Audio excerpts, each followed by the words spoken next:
Hello, and welcome to episode 46 Passion and Cucumbers podcast. I'm Christine. And I'm Sam. Hello. Welcome to episode 45 Passion and Cucumbers podcast. I'm Christine. And I'm Sam. Hello, everybody, and welcome to episode 44 of the Compassion and Cucumbers podcast. I'm Christine. And I'm Sam. Hello, and welcome to episode 43 of the Passion and Cucumbers podcast. I'm Christine. And I'm Sam. Have a great week. Have a great week. Have a great night. Thank you for listening. Thanks, everyone. Have a great week. Have a great week. Bye-bye. Thanks, everyone.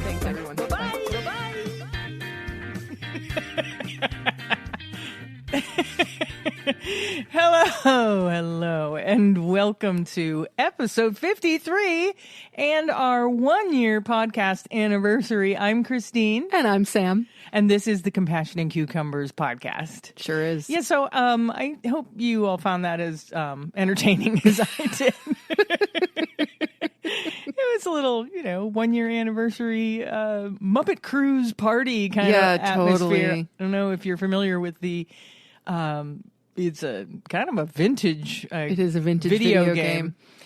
Featuring the Muppets, and they're on a cruise, and it's like all these little mini games. It's a hysterical game, and that music sounds almost identical to the music. It really does. Yeah, an incredible throwback. Truly. So yeah, welcome to our 1-year anniversary show. Woohoo! Yeah, we made it. We did. Can you believe it? I can. Yeah, that's right. We've been doing this for a whole year. And I wanted to talk a little bit about who we are and what we do. Sure. For the people that are new here. Great. Let's do it. Yeah. So Sam and I are a married couple. We are. We've been vegan for approximately 4 years. Yep, close to that. And a couple of years ago, and a couple of years into our being vegan, we decided that we wanted to try and help other people transition to veganism. Mm-hmm. And we decided a fun way to do that would be, to start a podcast. And we wanted to create a space where we could shout out and bring to the light businesses, organizations that are helping people transition to veganism. So yeah, 1 year ago today, we launched this here podcast. We sure did. Yeah. And here we are, 1 year later. And here we are. And in an odd way, I feel like we're just getting started. Yeah. We've been having a really good time with it, and love that it's allowed us to meet a lot of really, really great people. Oh, my gosh. And do some really fun stuff. For sure. So thank you for joining us for our celebration of our 1-year podcast anniversary. And you're listening to this on Tuesday. If you're listening to this on Tuesday, it is also Sam's birthday. That it is. We had a lot to celebrate this week.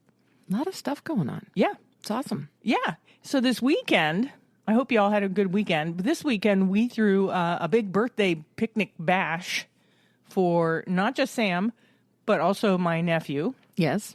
Whose birthday was in August, but we didn't have a chance. Nobody could get together to celebrate it. Right.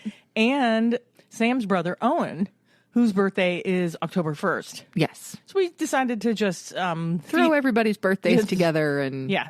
Feed all the birds with all the scones. Yes. As they say. Yes, indeed. Yeah. So I wanted to talk a little bit about some of the food that I made. Okay. Because this was a 100% vegan affair. Yes, it was. I made... a gluten-free pasta bake because my sister and our niece-to-be, Savannah, are gluten-free. Yes. Savannah is vegan and gluten-free. My sister is not vegan. She's definitely vegan curious, but she is gluten-free. So I made a vegan gluten-free pasta bake with this new gluten-free pasta. We've never tried it before by Bio Natura. Mm-hmm. Is that how you would say that? Yeah, I think so. Yeah, it's an organic gluten-free rice and lentil pasta, and I used the penne, and it turned out really well. I actually didn't taste the pasta. Oh, well, for shame. I know, but... There was a lot of other things to eat. There were a lot of other things, and so I didn't have the pasta, but I'm glad that you liked this gluten-free pasta. I mean, generally speaking, if you go with a rice pasta... you're going to get a good result. Yeah, the texture was really good. I'm not a fan of like the chickpea pastas. Yeah, so you've said. Texturally, they just don't do it for me. Yeah. Yeah. And that's fine. But if you go with a rice base, usually you'll get that same pasta feel that you're looking for. Yeah, this was rice and lentil. Mm-hmm. And so I added in some Morningstar Farms crumbles. I was going to put meatballs in it, but they didn't have the meatballs I was looking for. No, they didn't. So I just got the crumbles, and it turned out fine. I used a jarred sauce. I didn't want to make a ton of more work for myself. So I just used a jarred tomato and basil pasta sauce, and then just added a little bit of vegan mozzarella and baked it off, and it was really good. Awesome. Like I said, I didn't get to try it, so I can't corroborate that. But I have absolutely no doubt. Having had Christine's pasta bakes in the past, I'm sure it was wonderful. Yeah, it turned out really well. I also made sausage and peppers and onions with Beyond's spicy Italian sausage. One of my favorites. Which is, I think, the best vegan Italian sausage out there. Certainly it's the best we've tried. I mean, we haven't made it to every possible Italian sausage out there, but the Beyond is just fantastic. Yeah. And we grilled up some Impossible burgers. Yes. I did have an Impossible burger. And I got to say, there is really nothing like an Impossible burger on the grill. They're really good on the grill. So good. Yep. And cook them, a little pro tip, cook them till there's a little bit of char on the outside. I know sometimes people are afraid to overcook Impossible or Beyond Meat, but they taste really good if you get a little bit of char on the outside. They really do. Yep. Mm-hmm. And I also grilled some Light Life vegan hot dogs. I did not have a hot dog. I did. You know, they're okay. The Light Life dogs, they taste like regular dogs. Vegan dogs do not grill like a animal-based No, of hot course dog. not. The fat content is different. The makeup of the fat is different. Yeah, it's not going to grill the same way. So they come out looking a little weird on the grill. And I think they would actually be better if you just steam them. You know? Maybe. Yeah, that's entirely possible. We haven't tried that. No, the hot dogs that we've had that I liked best on the grill were the Aldi brand, Earth Grown. Oh, really? Mm-hmm. Okay, those were my favorites. Maybe we'll get those next time. Yeah. What else? Oh, Sam made a big veggie tray with hummus and vegan ranch, every vegetable you could imagine. Well, I wouldn't go quite that far, but certainly cucumbers were the star of the show, and cucumbers were also the first vegetable to disappear. We also had some carrots and celery, radishes, and some beautiful cherry tomatoes from our farm share. Yeah, that was good. People seem to enjoy that. What else? Oh, we got a really great vegan and gluten-free chocolate cake that was made by Ashley at Upper Crust Bakery and Cafe in Fredonia, New York. Yes. This was the world's largest chocolate cake. Oh my gosh, it was huge. It was huge. It's a 4-layer cake. Yeah. And of course, there's buttercream in between each of the layers. Yeah. It's absolutely ginormous. And it weighed like 20 pounds. It really did. And, it was just amazing and so beautiful and simple. And I just absolutely loved it. But also incredibly rich. Oh, it was really rich. So we paired it with Breyer's vanilla with peanut butter swirl ice cream. And it was dairy-free. Really a perfect combo. Yeah. Because it went well. The cake was so rich and the frosting was so sweet that you really kind of needed the ice cream to cut through it. Yeah. And it was just beautiful. Yeah. And go Breyers. It was a really good ice cream. I had never had that ice cream before. Not that particular flavor. We have had the Breyers ice cream before. Right. But not that flavor. And that flavor was good. It was very good. Yeah. I would definitely buy that again. Yeah. For sure. Now, it's not the healthiest of the ice creams that you can get. No, of course not. It's kind of chemical laden, whatever. Well. But, for as many times as we have ice cream. Right. Which is not often. Not very often. So, yeah. Yeah, it was good. It was lovely. So if you're in the Fredonia, New York area and you're looking for someone to make you a cake, a vegan cake or vegan and gluten-free, either way, definitely hit up Upper Crust Bakery. Absolutely. Because they do a lot of a really wide variety of baked goods, actually. And some of them are always vegan and some of them are always gluten-free and some of them are always both. And they do special orders and... Yeah, you just call them ahead, or I emailed Katie there at Upper Crust like a week and a half ahead of our party And that wasn't a problem at all. And she got back to me with, and then as far as the size, I just said, well, there's going to be like 10 people. So whatever size you think is big enough. But everybody had cake, and there was still a lot of cake. Oh my gosh, there's a ton of cake left. So we now know the next time we're ordering a cake, we're going to say there's going to be 4 people there. Right. Don't get me wrong. I'm going to cut the rest of the cake. What I should have done was send everybody home with a piece of cake, but I didn't think of it. Yeah, you really should have. And so now we have like almost a half a cake. Yeah, pretty much. Which I'm just going to cut into slices and freeze. I think that sounds like a good idea. Yeah. So, I'm sure there'll be a day where one of us or both of us have a sweet tooth and it'll be like, ooh, we got that chocolate cake in the freezer. It's true. Let's thaw some of that out. Yeah. Yeah. Sounds like a good idea.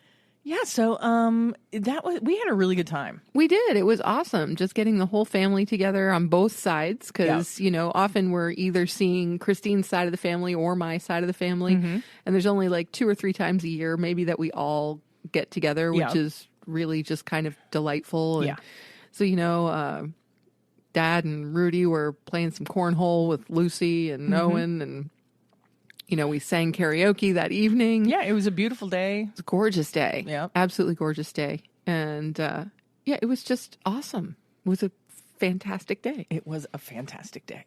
Now, I made one more thing, which I am going to call our recipe of the week. Oh, okay. Which did not come out of one of my cookbooks, although I was hoping it would. Okay. So, I think you're starting to cheat on the cookbook challenge a little. I'm not cheating. I'm not cheating. I'll explain. I'll explain after this. Okay. Here's our vegan cookbook challenge recipe of the week.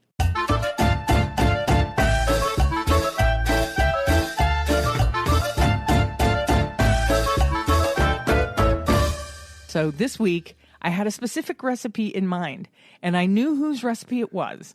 And this particular chef, I own several of their cookbooks. But the recipe I wanted was not in any of them.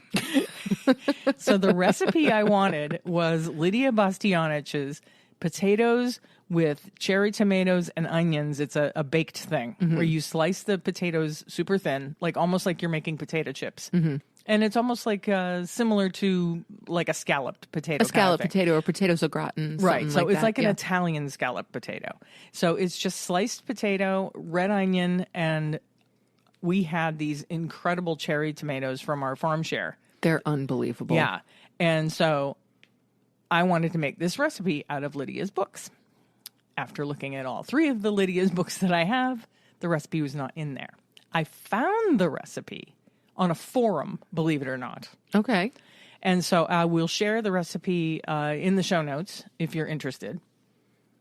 And it's a delicious recipe. But it was kind of an homage to my late mother, who also has a birthday in September, September 13th. And Sam and my mom, we would often do a combined party for the 2 of them. Right. Yeah, but now since my mom's not around, I wanted to make this recipe because we would do family dinner every week. And after dinner, we would often watch cooking shows on PBS. And one of the cooking shows we watched almost every night was Lidia Bastianich's cooking shows. Yeah. And I just, I love her. I love Lidia. She's not vegan. She's not a vegan chef, but Italian food is so easy to veganize. True. So very true. I kept her books because I know almost everything in there, unless it's like a meat specific dish or a fish specific dish. Right. There's a lot of things that I can veganize in those books. Absolutely. Yeah. So, this was a lovely recipe. I did have some of the potatoes. I may not have had pasta, but I did have some of the potatoes. Yeah. And they were really delicious. Yeah. And your brother actually said that those potatoes are really good. Yeah. Like, yeah, they're kind of fantastic. Like they were just a little bit crispy on the top, but still nice and kind of fluffy at the bottom of each slice, and just the flavor from the tomatoes and the onions it was really delightful. It is. It's a simple dish, but it's really good. So yeah, I did kind of cheat, but I had all intentions of getting that recipe out of. I thought it was in one of the 3 books of hers that I own, and it wasn't. Yeah. But I had already decided at that point I was making that recipe, and be damned, I was going to find it. So that's what I did. Well, that's okay. Yeah. And like I said, I'll share that recipe in the show notes if you're interested in making it for yourself. Cool. It's always fun to have the family just eat all of our vegan food. And, it is. And like it. Yeah, it's great. You know? It is. It's totally great. Yeah. And not that that's too much of a stretch. It was a great day. The party was a wonderful day. And certainly thank you for putting all of that together, because you are the master planner when it comes to Not really. those kinds of things. And you're really the person who makes it all happen. So that was pretty awesome. I tried. Yeah, well, you did beautifully as always. Yeah. And, just thanks for hanging out with me on a podcast for a year. Yay. Yay. Thanks for hanging out with me. And thank you out there for hanging out with us. There you go. Because without you, we'd just be talking to ourselves. Which we do anyway. So, Right. No worries. All right. Well, moving on. I wanted to talk a little bit this week about hidden animal ingredients in foods that maybe some new vegans or new-ish vegans either don't know about or don't know to watch for. So I've made up a little list of some common animal ingredients that will be snuck into foods that you buy when you're at the grocery store. So first on our list, and we're just going to kind of go back and forth on these, is honey. Well, not all vegans abstain from eating honey. We do, Yes. and feel that you should. It can be a sneaky ingredient, mostly in breads and sauces and dessert items. And cereals. Right. Also, other bee products to watch out for are bee pollen, like if we're talking about cosmetics and stuff like that. Yep. Bee pollen, royal jelly is a bee product, and beeswax in candles or anything that might have like Lip balm. lip balms and stuff like that, Yeah. chapsticks. That's number one. Use a lot of beeswax. So those are things to watch out for Yes. if you're abstaining from honey. Yes. And we recommend that you do. We do recommend that because, of course, the honey is not something that the bees are producing for us. They are producing it for themselves It's and for it's their young. baby bee food. That's right. It's essentially baby bee food. Yeah. And so even though it may not seem that the production and collection of honey is anywhere near as oppressive or dangerous or exploitative as the dairy industry, let's say. And it's not, to be fair, but It can be. but bees are still harmed in the process. Yes. And Their environments are disrupted. And so, on a grander and in more industrial scale, yes, those bees are yes. definitely treated terribly. So, Right. So, and because they're insects, they're they're thought of as less than, and beekeepers often, although they don't want to kill them, some end up dying in the process of taking the honey. So sure. So there you go. So that's honey. What's next on the list? Next, we have casein. So casein is a protein. It's found in dairy milk, and it's largely found in canned soups, sherbet, ice cream, margarine, puddings, and can be added into products labeled as dairy-free. So this is something you want to be careful of. I've noticed it particularly in protein powders. Right. So if you are someone who works out seriously and uses a protein powder as a supplement to your workout recovery, definitely make sure you're looking out for casein because it is a dairy-based product. So something can say dairy-free and even vegan and still contain casein. So it's something that you definitely want to look out for. Is that because it doesn't fall under the allergen Yes. portion of milk? Yes. Okay. Good to know. Exactly. Yeah. Next up on the list is something that will be called various things in an ingredients list, but its actual name is castoreum. And castoreum is derived from the anal glands of beavers, believe it or not. It can be hard to spot, like I just said, and is listed sometimes as natural flavoring.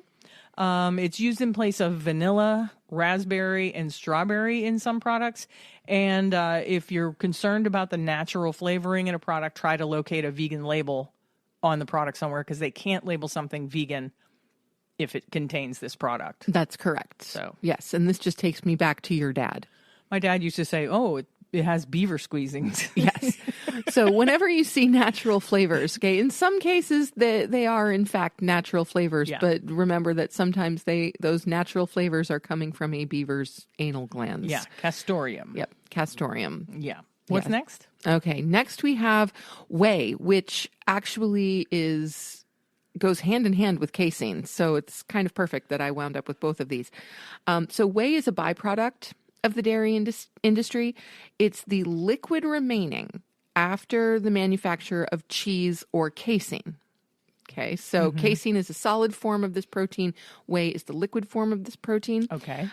It's a very inexpensive food additive, and again is found predominantly in protein shakes. That's where you're going to find a lot of whey. In a lot of cases, like if you go into a GNC or something like that, you're going to see huge tubs very specifically labeled whey protein. Whey protein, yes. Okay, I used to try to I worked with a young lad who was kind of a bodybuilder type, and he always had in our closet, because we shared an office, in the closet he had a giant thing of whey protein, and I'm like, dude, you should not be drinking whey protein. He's like, why? I'm like, well, because whey causes inflammation in your body, and when you're trying to repair muscle, you don't want something that's going to be causing inflammation. The last thing you want is inflammation, so try and find yourself a vegan protein powder. Right. So outside of protein powders, whey can also be found in crackers, snack foods, prepackaged foods like pancakes, muffins, pudding, chocolate, nougat, and caramel, just to name a few. So those of you with a sweet tooth out there, or if you like your pancakes and waffles, be on the lookout for whey. Yep. Next up is lactic acid. Now, there are vegan forms of lactic acid, but there's a lot of animal-derived forms. It's used as a preservative and can be found in processed foods, pickles, olives, sauerkraut, candy, frozen desserts, bread products, and more. If a product lists lactic acid in the ingredients, look for a vegan label on the product and steer clear of ones that don't have the vegan label. Yes, that is correct. Yes. Now, one that is probably familiar to most, if not all of you, gelatin. Yeah. Okay, gelatin is very much an animal product. For those of you who aren't aware, it is manufactured from the bones, skin, and tendons of animals, mostly cows and pigs. And it can be found in candy, shampoo, marshmallows, cakes, pies, ice creams, and the casings of vitamins and pharmaceutical products. So that, again, is something to look out for when you're looking for a substitute for gelatin. So let's say you're looking at gummy candy, which we discussed not too long ago. I think we did. Yeah, we did. But the alternative, to gelatin, the vegan alternative is pectin, fruit pectin. Fruit pectin. So if you see something made with fruit pectin, you're good to go. But if you see gelatin in there, know that you need to steer clear. Yeah. And if you're vegan and you are required to take pharmaceutical medications that are prescribed by your physician, take those medications regardless of whether, because it's hard to find pharmaceutical medications that are made with that, if they're in a capsule form, that are made without gelatin. So just give yourself a break and take your meds. Right. Absolutely. What's next? Oh, confectioner's glaze. One of my favorites. It's one of your favorites. No, I don't know. There's just something so sneaky about it. Yeah. Confectioner's glaze or cochineal or carmine is produced by crushing the shells of certain insects. With its innocuous name, it doesn't really sound like it's an animal product. It can be an ingredient that gets missed by some vegans. It's used in candies and in baking products to create a smooth and shiny finish. So think like hard candies and stuff. It can also, or the outsides of jelly beans. Jelly beans or M&Ms, I'm pretty sure, have confectioner's glaze. For sure. It can also be listed as resinous glaze, shellac, natural glaze, or pure food glaze. So lots of names for this one. Lots of names that steer it away from, other than shellac, because shellac is actually the name of the beetle that it comes from. But like I said, the name is really sneaky. It certainly is. Yeah. Yep. What's next? Next we have isinglass. Okay, and isinglass is a fish bladder. And while you're not going to usually find isinglass in a product. The fish bladder is used in the production of some beers, wines, and spirits. Okay, so for the drinkers among us, this is something that you do need to be aware of. It's used as a filter in the brewing or distilling process. Okay, so look for vegan beers, wines, and spirits. There are many beverages that, though they don't use isinglass, they are not marked as vegan. So a little research may be required in certain instances. Definitely. Okay, so labeling regulations differ from other food products, and so they're not always labeled as vegan, even though they might be. So research, again, to see if your favorite drinks are using isinglass in their production. A little research may be required. Yeah, it is mostly wines and distilled alcoholic beverages. And usually shoot an email to the manufacturer, and they're usually pretty transparent about it. Good tip. I didn't know that. And last on our list, but certainly not the only ingredient you should be watching out for, is vitamin D. D3, to be specific. D3 can be found in fortified foods and multivitamins, and it's derived from lamb's wool. Look for products with D2 instead. You will still get your D vitamins if you use D2 instead of D3. That's right. And, you know, if you live anywhere in the northern hemisphere, okay, chances are that you will experience at least a mild vitamin D deficiency through the winter months. Yeah. Because we just don't get outside enough. We're just not getting the sunlight that we require to keep our vitamin D levels where they need to be. And so last winter, I think it was last January, I went to my doctor and she did some blood work and found out that I was indeed deficient in D3. This is a very common occurrence for me.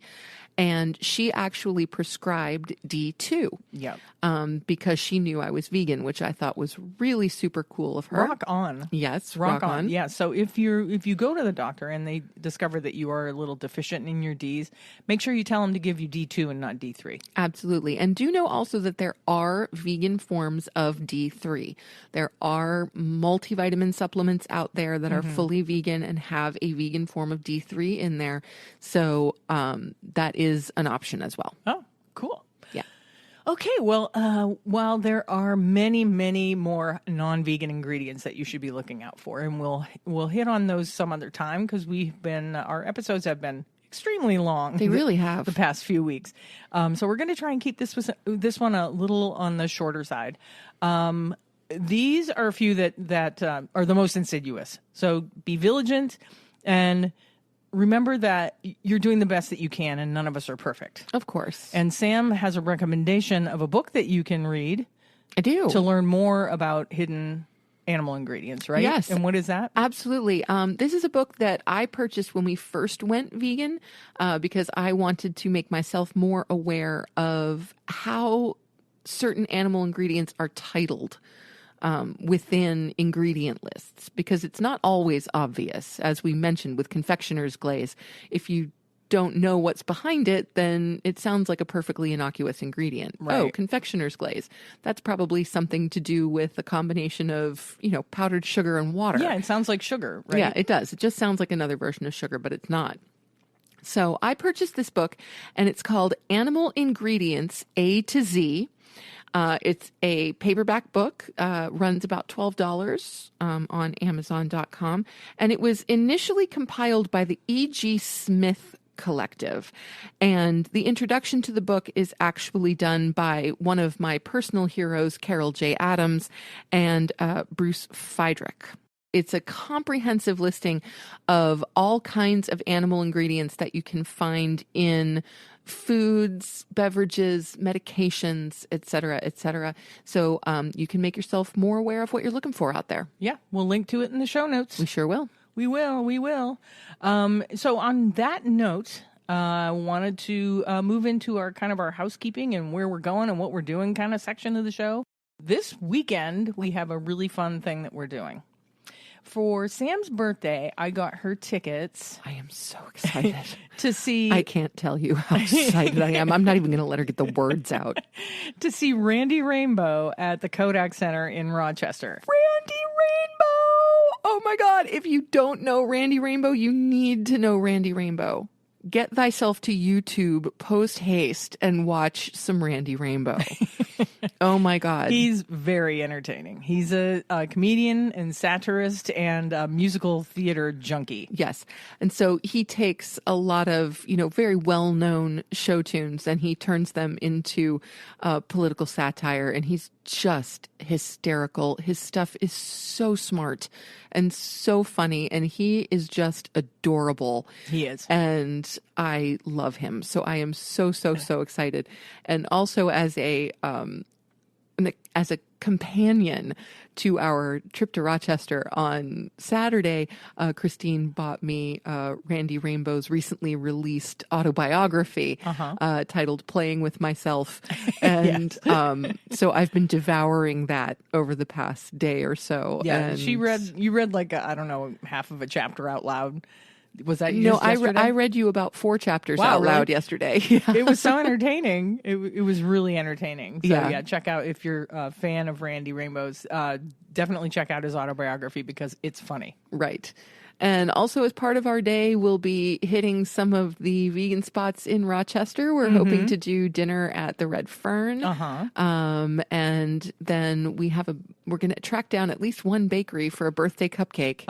That's We essential. wanted to pay a visit to our friends at Grassfed, but they are not open on Saturdays. No, they are So, not. although we are sadly disappointed, I hope they enjoy their day off. Oh. Which is probably not really a day off. It's probably a day making the meats, making Probably. the vegan meats. Probably. We will make a return trip to Rochester specifically to go to Grassfed. Oh, yeah, we will. Yeah. And anytime anybody hears us talking about going to Rochester, they're always like, oh, you got to go to the Red Fern. You got to go to the Red Fern. So we're going to try and eat at the Red Fern for dinner. Yep. It should be fun. Yep. We'll also be spending a little bit of time at the Rochester Fringe Festival, which is going on next weekend. A former student of mine is going to be performing, so we're going to go check that out in the afternoon. On our way out, we'll probably hit Eden Cafe and Bakehouse in Batavia for a late breakfast. Yep. And I'm just really looking forward to a really awesome day. Yeah, it should be a fun day. Randy Rainbow. Oh my God, I can't wait. Yeah, we got really good seats too, so I'm excited. Yeah, we did. Yep. What's next on our list here? Oh, check out our latest newsletter that Sam put out just this past weekend. Indeed. For more on Vegan Rochester. And she linked to a Veg News article that Jasmine Singer, who is a writer for Veg News and now lives in Rochester, she wrote an article a little while ago. It's called Why Rochester, New York is the Best Small City in America for Vegans. It's a really good article. So Yes, that's linked fantastic in our, article. linked in our newsletter. And I can probably link to it in the show notes too. Then we'll be off to the Syracuse Veg Fest Saturday, October 8th. So excited for that. Yep. And just today, we decided, after a little bit of back and forth, that we will be going to Washington, D.C. on October 20th for the... Animal and Vegan Advocacy Summit. Thank you. I couldn't remember the exact name. Psyched. It took me a little while to wear her down. Yeah, she was texting me from work, and I'm like, gee, I don't know. Just because cost, mainly. Right. But there's so many great speakers. So many great speakers. Yeah. I mean, Dr. Greger's going to be there. Right. And Melanie Joy. There's and like Jean 20 Bauer. There's like 20 speakers. The event takes place over 4 days. Yes. So Yes. So we'll be in DC from the afternoon of the 20th to the morning of the 24th. yeah. And we're super excited for that. Yeah. But And we managed to get a hotel room right in the hotel where the summit is taking place, which is awesome. yes. Yeah. Yeah. Should So be a really super excited for really that. interesting weekend, I think. And of course, breakfast and lunch are being provided by the conference itself. And of course, all of the meals will be fully vegan. All the meals are vegan. Yeah. So we'll be reporting back on that after that takes place. Sure will. Should be exciting. It might take a couple of shows to Oh, wrap all that up. easily. Oh my gosh. I'm going to be furiously typing on my laptop every time we're in listening to somebody, just trying to take as many notes as I can. I'm just so excited. Yeah. Like I'm a little worried I might fangirl out a bit at Michael Greger. Like but just seeing him, I think I might fangirl out a little bit, but I'll do my best not to. And of course, right before we leave for our newly planned trip to Washington, D.C., we will have the Fall at the Farm Festival fundraiser for Mockingbird Farms on Saturday, October 15th. Yep. And we've wrapped up our Mockingbird Farms fundraiser, and we will be sending off to them more than $500, which is great. That's so great. Thank you, everybody that donated to that fundraiser, and we are still deciding on who our next organization is going to be. We haven't pinned that down yet. We haven't, but hopefully we'll be able to announce that next week. Yep. Which is, I know we said that last week, but, these things take a little time. We had to take time off for a birthday party. We did. Let's be honest. It's just the way it goes. Oh, and I got to tell you, during the birthday party, I didn't pick up my phone once except to change music. Oh, that's so awesome. I didn't take a single picture, which I'm a little disappointed in, but it was nice just to be in the moment, in the day, not worrying about taking pictures of food or people, or I'm wondering if my sister got any pictures of people, because that's really the important thing. No, but I think that's really good that you put the phone down sometimes. I mean, you put so much work into Instagram and Facebook. You're on your phone all the time. And so I'm really, really glad that you took that time off. Yeah, I took a little time away from the Instagrams and all that stuff, just to enjoy my family and the party. It was a good time. Yep. What else? Oh, check out the incredible resource page on our website at www.compassionincucumbers.com, because Sam has put a ton of work into that, and there's a million things to learn and read and link to. Yes, and it's constantly under construction. So there's always things we can add on there. Yeah. So it's never a done deal. Yeah. So check that out. We have a Patreon page now, and please become a patron. Subscribe if you want to support us. Help us get to Washington, D.C. Exactly. That would help. We're going to have early access to episodes, bonus episodes. We'll have some blog posts and other exclusive content for patrons, and any money earned will be used to offset the cost of equipment and for travel. So that we can discover how to be better advocates. That's right. For animals, and better advocates for people to transition into veganism. So. Oh, and I'm really glad you mentioned that, because I'm also taking an online course right now titled Effective Vegan Advocacy. Okay. And I'm taking that through the Center for Effective Vegan Advocacy, or CEVA, CEVA. Yeah. It's an online course. You can register for it. It's very, very low cost. I think I paid $25 for it. That's not bad. Not at all. But also, if you, there is an option to take the course for free if you do not have the $25 to spend. I really respect that, because they're much more interested in getting the information out there than, making a ton of money on it. That's beautiful. Yeah, that's great. And the course is taught by Dr. Melanie Joy, who is the author of Why We Love Dogs, Eat Pigs, and Wear Cows. Right. And it's a series of videos and an accompanying workbook that you do. And it's all about presenting veganism in effective ways. It's really quite wonderful. Yeah. I've done, I think, the first 6 or 7 segments of the course, and it's really great. So I highly recommend. So if you just go to the Center for Vegan Advocacy.org, you will find a link to that program. Cool. And we can talk more about that in coming weeks. Absolutely. Subscribe to the show. Click that subscribe button on your podcast app. Rate and review us. And everybody knows my favorite thing in the world is 5 stars. She loves the stars. So if your podcast app allows you to rate and review us, please write us a review. I'm going to start reading. We do have some reviews, and I'm going to start reading them out on the show. So if you want your review read out on the show, hey, there you go. That's incentive. Yeah. Go to your podcast app and leave us a review. It doesn't even have to be a good review. If you have, criticisms, constructive criticism, we'll take it. If you just want to bash us for the fun of it, it's fine. That's what reviews are all about. That's right. But even if you leave us a bad review, please leave us 5 stars. Wow, they suck, but I'm giving them 5 stars anyway. I gave them 5 stars because they asked, but I don't really like this show. Remember to share the show with a friend or a family member that you think might enjoy what we do or what we're saying, or is curious about becoming vegan, and you think that we might be a good fit for them. So share the show, share our social media posts if you can, share them, like them, comment on them, send them to your grandma. There you go. You know? And I think that's it. I think we've gone through everything. I can't believe we've been doing this for a whole year. It is kind of incredible. It's kind of mind-blowing. I keep a journal, and so over the last month or so, my journal was fun because it was all of our preparations right for starting the podcast. You know, we recorded our first episode. You know, it took me 27 hours to edit our first episode.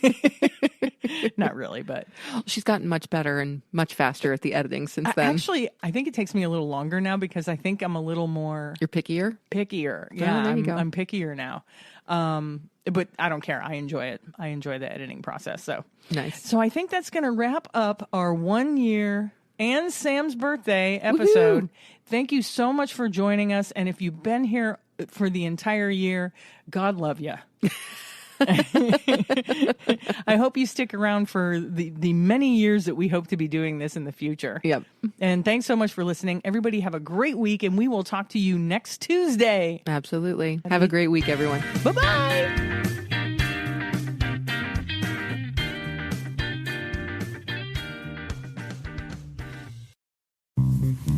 Do you want to support the Compassion and Cucumbers podcast? Well, you can do that by joining our Patreon page. We have 3 different levels of support, and all 3 come with their own special bonuses.